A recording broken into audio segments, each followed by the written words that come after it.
Viewers, रचनास creation करची से कलम तक में आप सबका स्वागत है। मैं हूं रचना और आज प्री का टॉपिक है हमारा मॉडर्न हिस्ट्री का अर्थव्यवस्था पे प्रभाव। मतलब अर्थव्यवस्था पे किसका प्रभाव, ब्रिटिश शासन का अर्थव्यवस्था पे क्या प्रभाव पड़ा, ये हमारा टॉपिक है। टॉपिक ख़त्म करने का सेम वही पैटर्न है। बैक ईयर जितने क्वेश्चन आए हैं 1990 से 2019 तक, उन क्वेश्चंस को कवर करना। फॉरवर्ड लिंक क्वेश्चन यानी आगे क्या इंपॉर्टेंट क्वेश्चन बन सकते हैं वो बताना। साथ ही 2 बुक से टॉपिक को कवर करना और एनसीईआरटी। तो जैसे मैं सारे टॉपिक कवर करवा रही हूँ, पूरा जीएस, जो कि आप डिस्क्रिप्शन बॉक्स में लिंक देख सकते हैं, पूरे जीएस का सारा टॉपिक मैं कवर करा रही हूँ। Modern, ancient, medieval, polity, economics, Indian geography, world geography और इन्वायरमेंट, ये पूरा जीएस प्रिपरेशन चल रहा है हमारे साथ। प्री का प्रिपरेशन, अगर आप किसी भी तरह की प्रतियोगी परीक्षा की तैयारी कर रहे हैं तो आप पूरा video series free of cost देख सकते हैं। तो चलिए शुरू करते हैं आज का टॉपिक, अर्थव्यवस्था पे ब्रिटिश शासन का क्या प्रभाव पड़ा भारत की अर्थव्यवस्था पे। सारे कीवर्ड्स के थ्रू करेंगे और कीवर्ड्स वो हैं जो पिछले सालों में क्वेश्चन पूछे गए हैं।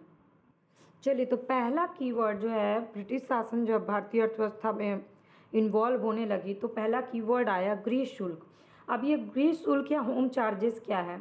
जब औपनिवेशिक काल चल रहा था, यानी ब्रिटिश शासन चल रहा था, तो भारत सरकार के गृह शुल्क से तात्पर्य था इंग्लैंड स्थित जो राज्य सचिव हैं यानी सेक्रेटरी ऑफ स्टेट द्वारा भारत सरकार की ओर से किया गया व्यय था।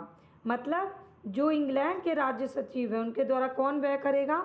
भारत सरकार व्यय कर रही थी। अब इसमें शामिल क्या था? दूसरा कीवर्ड क्या क्या शामिल था इसमें? था भारतीय सार्वजनिक ऋण। दूसरा, रेल पर लगाई गई पूंजी पर दिया गया ब्याज, जो ब्याज मिलता था वो इसमें शामिल था। भारत को दी गई सैनिक सामग्री, इसके अलावा भारत को दी गई अन्य सामग्री की लागत, भारत के कारण इंग्लैंड में दिए जाने वाले नागरिक को दिया जाने वाला सैनिक शुल्क, इंग्लैंड में राज्य सचिव का सारा व्यय तथा भारत सरकार द्वारा यूरोपीय अफसरों को दिए जाने वाले भत्ते और पेंशन, ये सारा कुछ शामिल था गृह शुल्क में। फिर से रिपीट कर दूं क्या? तो पहला था इसमें भारतीय सार्वजनिक ऋण, रेल द्वारा लगाई गई पूंजी, भारत को दी गई सैनिक और अन्य सामग्री की लागत, भारत के कारण इंग्लैंड में दिए जाने वाले नागरिक और सैनिक शुल्क, इंग्लैंड में राज्य सचिव का सारा व्यय और भारत सरकार के जो यूरोपीय अफसर थे उनको दिया जाने वाला भत्ता और पेंशन। अब अगला कीवर्ड है, तो फिर इसमें क्या भारित नहीं होता था? तो क्या है वो? भारत के बाहर हुए युद्ध को लड़ने में अंग्रेज द्वारा प्रयोग में लाई जाने वाली निधि, यानी भारत से बाहर जो युद्ध होते थे उसमें अंग्रेज जो प्रयोग में लाते थे वो पैसा गृह शुल्क पर भारित नहीं होता था। तो ये हो गया गृह शुल्क से रिलेटेड क्वेश्चन। इसमें से क्या क्या भारित होता था, क्या क्या शामिल था, उससे क्वेश्चन पूछा जा चुका है। तो मैंने आपको फॉरवर्ड लिंक क्वेश्चन बता दिया कि क्या भारित नहीं था, ये पूछा जा सकता है। अब अगला कीवर्ड देख लेते हैं। अगला क्वेश्चन पूछा गया है इंपीरियल प्रेफरेंस से। इंपीरियल प्रेफरेंस क्या था? तो इसका प्रयोग जो है ना, भारत में जो ब्रिटिश आयात थे उस पर दी गई जो विशेष रियायत होती थी उसके लिए किया जाता। तो इसके तहत भारत में ब्रिटिश आयात पर नाम मात्र का शुल्क लगता था, जबकि भारत के निर्यात पर ब्रिटेन में भारी शुल्क लगाया जाता था। आयात मतलब मंगाना, निर्यात मतलब भेजना। तो भारत से बाहर से जो सामान आता था उस पर जो है नाम मात्र का शुल्क लगाया जाता था, और भारत जो सामान भारत बाहर भेजता था उस पर ढेर सारा शुल्क लगाया जाता था। तो इससे किसका फ़ायदा होता था? अंग्रेज़ों का फ़ायदा होता था। तो ये था इंपीरियल प्रेफरेंस। तो आपसे इंपीरियल प्रेफरेंस क्या है कीवर्ड, ये पूछा जा चुका है और आगे पूछा जा सकता है कि किस पे शुल्क लगाया जाता था। अब चलिए अगला कीवर्ड देखते हैं। अब जो अगला कीवर्ड है ये बहुत इंपॉर्टेंट है और बहुत बार इस टॉपिक से क्वेश्चन पूछा गया है, तो मैं बैक ईयर क्वेश्चन के साथ बताते जा रही हूँ आपको। सबसे पहले कॉर्नवालिस जो है वो कीवर्ड है। 1793 में कॉर्नवालिस ने एक नई भू राजस्व व्यवस्था की शुरुआत की। उस राजस्व व्यवस्था का क्या नाम था? ये क्वेश्चन पूछा गया है बहुत बार, वो था स्थायी बंदोबस्त या स्थायी बंदोबस्त प्रणाली। इसके और क्या नाम थे, ये आपके फॉरवर्ड लिंक का क्वेश्चन है। तो और नाम थे इस्तमरारी, जागीरदारी। ये आपसे आगे किसी भी एग्ज़ाम में पूछा जा सकता है, क्योंकि एक ही क्वेश्चन जब बार बार रिपीट करता है तो फिर उसी से एक नए क्वेश्चन बनते हैं, तो आपको नए क्वेश्चन के लिए तैयार रहना है। मालगुजारी और 20 वेदारी, ये 4 हैं उसके, जो उसको कहा जाता था, अलग अलग नाम थे स्थायी बंदोबस्त के। अब ये व्यवस्था थी कहाँ कहाँ पर, तो ये थी बंगाल, बिहार, उड़ीसा, यूपी के बनारस में, अगर यूपी पीसीएस की तैयारी कर रहे हैं तो एग्जैक्टली क्षेत्र पूछ सकता है, और उत्तरी कर्नाटक में ये पूछा जा चुका है। इसके अंतर्गत ब्रिटिश साम्राज्य भारत के क्षेत्रफल का लगभग 19% हिस्सा शामिल था, और इस व्यवस्था के अंतर्गत जमींदारों के एक नए वर्ग को भूस्वामी घोषित कर दिया गया, जिसे भूमि की लगान का 10/11 भाग कंपनी को देना होता था और 1/11 भाग सेवाओं के लिए अपने पास रखते थे ये लोग, जमींदार लोग। स्थायी बंदोबस्त के अंतर्गत तो क्या हुआ कि जमींदार जो हैं, जमींदार छोटे पूंजीपति थे, और स्थायी बंदोबस्त और जमींदारी प्रथा के बाद अंग्रेज़ों ने राजस्व व्यवस्था के लिए दूसरी व्यवस्था भी शुरू की। अब उससे लिंक्ड क्वेश्चन बताती हूँ, लेकिन आपके लिए स्थायी बंदोबस्त के ये सारे क्वेश्चन इंपॉर्टेंट है, क्योंकि ये सारे क्वेश्चन पूछे जा चुके हैं। तो चलिए अगला कीवर्ड है रैयतवाड़ी व्यवस्था। प्री और मेंस दोनों के लिए इम्पॉर्टेंट है, और आपको ये सारे फैक्ट याद होने चाहिए, क्योंकि ये पूछे गए क्वेश्चन और पूछे जा सकने वाले क्वेश्चन है, जो आपके मेंस में भी काम आएंगे। तो रैयतवाड़ी व्यवस्था जो है, इस व्यवस्था के जन्मदाता कौन थे, सबसे पहले ये देख लेते हैं। टॉमस मुनरो और कैप्टन रीड, ये मैचिंग में क्वेश्चन पूछा गया है। इसके बाद अगला क्वेश्चन पूछा गया है, सबसे पहले ये कहाँ लागू हुआ, तो तमिलनाडु के बारामहल जिला में। तो अगर ये पूछा गया तो अगला क्वेश्चन ये बन सकता है कि इसके बाद कहाँ कहाँ लागू हुआ, तो वो आंसर है मद्रास, बम्बई के पूर्व हिस्से कुछ, पूर्वी बंगाल, असम और कुर्ग, इसमें लागू हुआ। इसके बाद इस प्रथा के अंतर्गत रैयतों को भूमि का मालिकाना अधिकार दिया गया। तो भूमि का मालिकाना अधिकार किसको मिला, रैयतों को मिला, और कब्जा करने का भी अधिकार दिया गया, और प्रत्यक्ष रूप से या सीधे तथा व्यक्तिगत रूप से स्वयं सरकार को भू राजस्व का भुगतान करने के लिए उत्तरदायी बनाया गया। इस व्यवस्था में एक नए वर्ग का जन्म हुआ, वो है कृषक स्वामित्व वर्ग का जन्म हुआ, और इसके अंतर्गत टोटल भू क्षेत्र का 51% हिस्सा शामिल था। जैसे कि 19% स्थायी बंदोबस्त में था, उसी तरह इसमें था 51%, और इसमें लगान की दर क्या थी, वो काफ़ी ऊंची थी। तो ये जो स्टार्टिंग के ये क्वेश्चन पूछे जा चुके हैं और जो पूछे जा सकते हैं, जैसे कि कृषक स्वामित्व वर्ग बन गया, और दूसरा आगे का कहाँ कहाँ फैला, ये दो आपके लिए इम्पॉर्टेंट है। अब हम तीसरा कीवर्ड देखेंगे महालवाड़ी पद्धति से।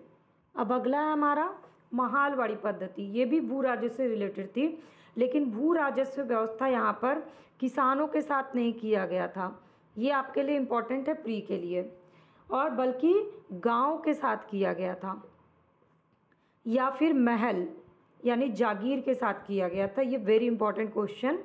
इसके अंतर्गत कोई व्यक्ति अपनी भूमि छोड़ देता था तो ग्राम समाज जो है इस भूमि को संभाल लेता था।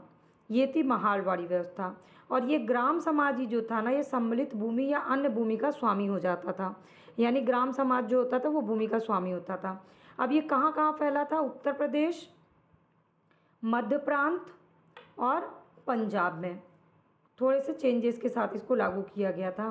कुल ब्रिटिश भारत के भू क्षेत्र का 30% था, और ये है जो ये महालवाड़ी से क्वेश्चन पूछे जा चुके हैं, 30% पूछा जा चुका है, और किसके साथ किया गया था ये पूछा गया है। लेकिन अब आपके लिए इम्पॉर्टेंट है अगला ग्राम समाज, और कहाँ कहाँ उसका क्षेत्र था महलवाड़ी का, ये इम्पॉर्टेंट है। अब हम देखते हैं बहिर्गमन सिद्धांत क्या था। तो ये धन बहिर्गमन सिद्धांत है।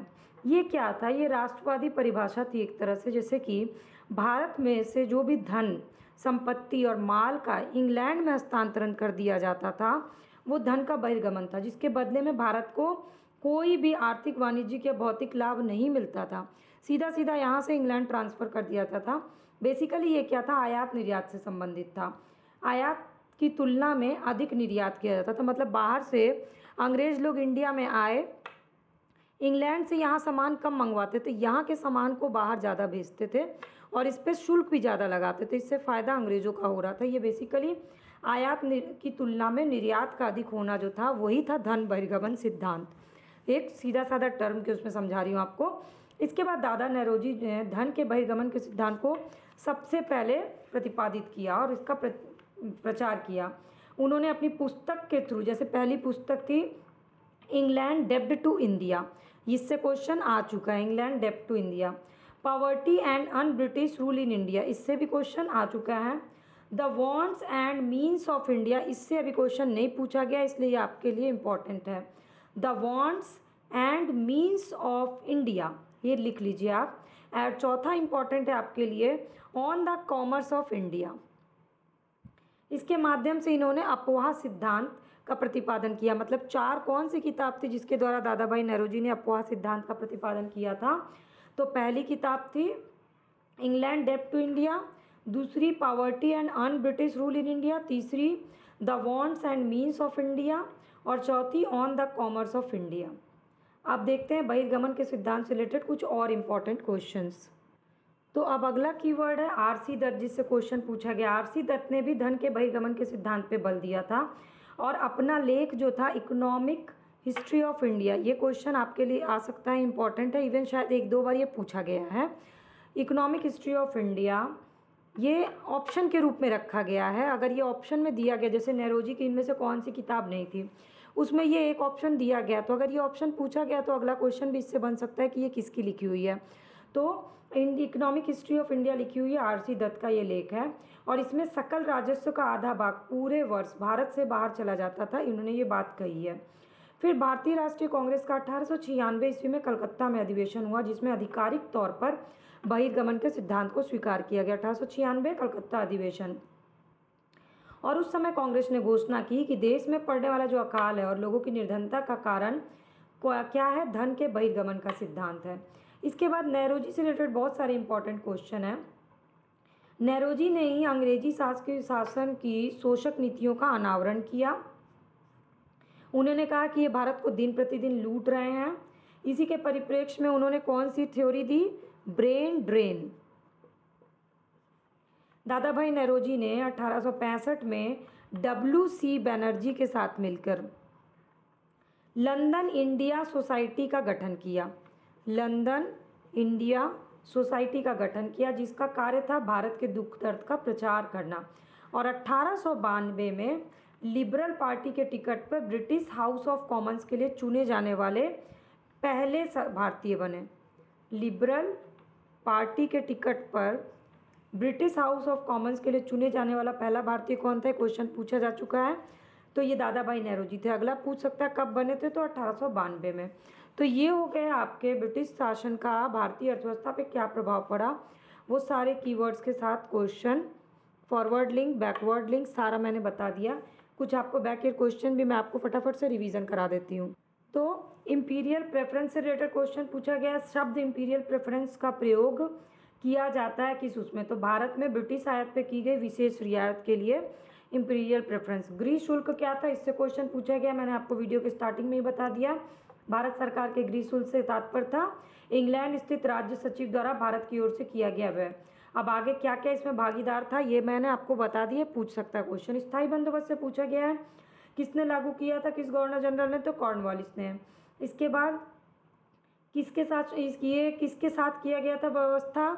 जमींदारों के साथ किया गया था। ये भी क्वेश्चन कई बार पूछा गया है। इसके बाद अगला क्वेश्चन पूछा गया कब लागू किया गया था? तो 1793 में किया गया था। फिर इससे आपको मतलब स्थायी बंदोबस्त से घुमा फिरा के इतने क्वेश्चंस पूछे गए हैं।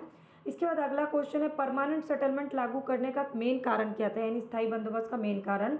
तो जमीन पर वंश परंपरागत अधिकार को हस्तांतरित करने का अधिकार देने के लिए स्थायी बंदोबस्त शुरू किया गया। फिर आ गया टॉमस मुनरो से क्वेश्चन, कौन सी व्यवस्था शुरू की थी? तो रैयतवाड़ी व्यवस्था शुरू की थी। इसके बाद रैयतवाड़ी व्यवस्था से कौन संबंधित रहा था? ये भी डायरेक्ट टॉमस मुनरो। किसने प्रारंभ की? Thomas Munro. कहाँ लागू किया गया था? मद्रास और बम्बई प्रेसिडेंसी में। ये सारे क्वेश्चन मैंने आपको बता दिए, मैं बस आपको क्वेश्चन फॉर्मेट बता रही हूँ। सर्वप्रथम कहाँ आरंभ किया गया था? मद्रास प्रेसिडेंसी में। फिर असम।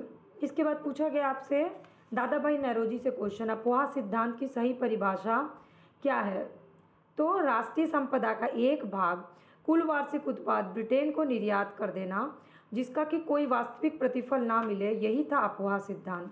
इसके बाद दादा भाई नौरोजी से लगातार क्वेश्चन पूछे गए और वही सारे क्वेश्चन जो मैंने आपको बता दिया है। कौन सी किताब थी, कौन सा सिद्धांत दादा भाई नौरोजी ने दिया था, निकास का सिद्धांत का प्रतिपादन किसने किया था, इकोनॉमिक ड्रेन यानी ब्रेन ड्रेन का सिद्धांत किसने दिया था, और ये सारे क्वेश्चन पूछे गए हैं। तो अब आप देख सकते हैं कि बैक ईयर क्वेश्चन में सारे क्वेश्चन को मैंने कवर करा दिया और आपको आने वाले क्वेश्चंस भी बता दिए, और ये आपके मेंस पॉइंट ऑफ व्यू से भी बहुत इंपॉर्टेंट है। अगर ये सारे फैक्ट आपको याद होंगे तो आप मेंस में एक अच्छा आंसर लिख पाइएगा। वीडियो अच्छी लगी होगी तो लाइक और कमेंट ज़रूर करिएगा और चैनल के सब्सक्राइब या फॉलो बटन को क्लिक कर लीजिए ताकि रोज़ फ्री ऑफ कॉस्ट 15 मिनट की एक वीडियो के थ्रू आप एक टॉपिक कवर कर सकिए।